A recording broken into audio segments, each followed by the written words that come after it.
खड़ी हो जाती है सदन में और स्पीकर से न्याय मांगने लगती है। खुद उन्होंने स्वीकार भी किया, शराब पी है उन्होंने, जबकि वो जानने ना बोलना चाहते, लेकिन सच तो वो भी नहीं छुपा पाए। उसकी जो तमाम फुटेज उपलब्ध है, हमने उस आवेदन पत्र में भी जो लिखा है थाना प्रभारी और पुलिस अधीक्षक को लिखा है कि अगर आप तत्काल नहीं गए, हम आपको फुटेज आपको उपलब्ध करा देंगे, जो सत्य है उसकी बात को हमने आवेदन में लिखा है।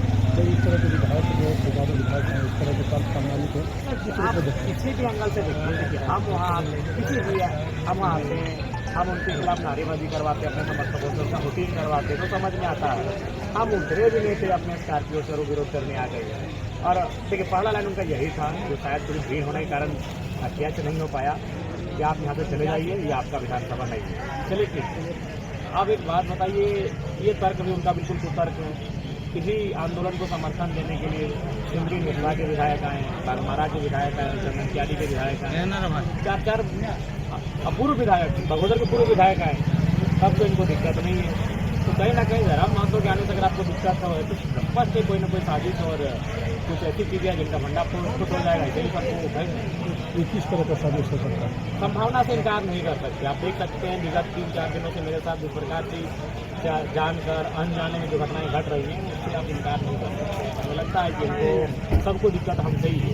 ठीक है, कोई विधायक नहीं है, दूसरा दिन पर ये है, ये प्रोटोकॉल में भी नहीं है, ये किसी भी जो आपका विधायक का जो एक नियमावली होती है उसमें भी नहीं है। एक विधायक जब पूरे विधानसभा में कहीं का समस्या उठा सकता है तो कहीं जा भी सकता है, ये भी है। तो केंद्रीय अध्यक्ष जो हैं, नहीं, विधायक केंद्र अगर नहीं भी होते तो भी जा सकते हैं, क्योंकि हम अगर विधायक छोड़ा गया, यही विधायक जब सदन चल रहा था तो स्पीकर को खड़ा होकर बोल रहे थे कि उनका अवमानना कर, और बोल गए कि छोड़ा गया, यही विधायक जब सदन चल रहा था तो स्पीकर को खड़ा होकर बोल रहे थे कि किसी उनका अवमानना कर, और बोल गए कि नंबर प्लेट, उसको नंबर प्लेट नहीं था, वो ड्यूटी की 94,000 मतदाताओं का मान सम्मान था, उनके समर्थकों ने छोड़ा ही नहीं, जमीन पर पटका। तो ये अवमानना में नहीं आएगा क्या? विधायक जब अपने पे आता है तो वो खड़ी हो जाती है सदन में और स्पीकर से न्याय मांगने लगती है। खुद उन्होंने स्वीकार भी किया, शराब पी है उन्होंने, जबकि वो जानने ना बोलना चाहते, लेकिन सच तो वो भी नहीं छुपा पाए। उसकी जो तमाम फुटेज उपलब्ध है, हमने उस आवेदन पत्र में भी जो लिखा है थाना प्रभारी और पुलिस अधीक्षक को लिखा है कि अगर आप तत्काल नहीं गए, हम आपको फुटेज आपको उपलब्ध करा देंगे, जो सत्य है उसकी बात को हमने आवेदन में लिखा है।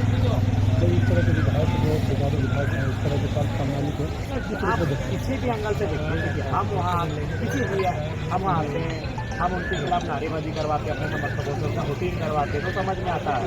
हम उतरे भी नहीं थे, अपने स्कॉर्पियो से विरोध करने आ गए। और देखिए, पहला लाइन उनका यही था, जो शायद थोड़ी भीड़ होने के कारण कैच नहीं हो पाया कि आप यहाँ से चले जाइए, ये आपका विधानसभा नहीं है। चलिए ठीक। अब एक बात बताइए, ये तर्क भी उनका बिल्कुल कुतर्क है। किसी आंदोलन को समर्थन देने के लिए सिमरी मिथिला के विधायक आए, बागमारा के विधायक आए, चंदनकियारी के विधायक आए, चार पूर्व विधायक, बघोदर के पूर्व विधायक आए, तब तो इनको दिक्कत नहीं है। तो कहीं ना कहीं धर्म महत्व के आने से अगर आपको दिक्कत हो तो स्पष्ट कोई ना कोई साजिश और कुछ ऐसी चीज़ें हैं जिनका भंडाफोड़ हो जाएगा, इसी पर वो उठाएंगे। किस तरह का साजिश हो सकता है? संभावना से इनकार नहीं कर सकते। आप देख सकते हैं विगत 3-4 दिनों से मेरे साथ जिस प्रकार की जानकर अनजाने में जो घटनाएं घट रही हैं, उससे आप इनकार नहीं कर सकते। मुझे लगता है कि इनको सबको दिक्कत हमसे ही है। ठीक है, कोई विधायक नहीं है, दूसरा दिन पर ये है, ये प्रोटोकॉल में भी नहीं है, ये किसी भी जो आपका विधायक का जो एक नियमावली होती है उसमें भी नहीं है। एक विधायक जब पूरे विधानसभा में कहीं का समस्या उठा सकता है तो कहीं जा भी सकता है, ये भी है। तो केंद्रीय अध्यक्ष जो हैं, नहीं, विधायक केंद्र अगर नहीं भी होते तो भी जा सकते हैं, क्योंकि हम अगर विधायक पीछे